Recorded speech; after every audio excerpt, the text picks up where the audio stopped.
If you're in your 40s and you're experiencing perimenopause symptoms, you're in perimenopause. You don't need a blood test for that. A lot of people think that hormone replacement therapy is something that you have to have a blood test for, and I can totally understand that. But my question for you is, do you feel the same way about antidepressants or anti-anxiety medication? Have you had a blood test before they started you on that? With perimenopause, if you are born female and if you are a certain age, we know scientifically that your estrogen reserve goes down. And when your estrogen reserve goes down, the symptoms flare up. You have sleep disturbances, you have night sweats, you have hot flashes, you have brain fog, you have anxiety, you have depression, you have itchy palms, you have vision situations, you have all kinds of funky things that happen.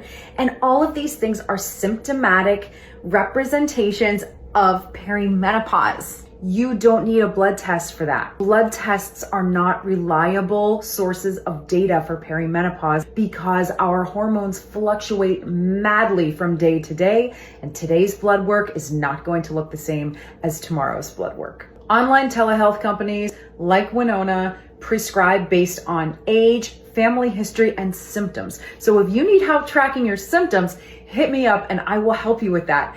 I can help you recognize what are symptoms of perimenopause and what might be a symptom of something else.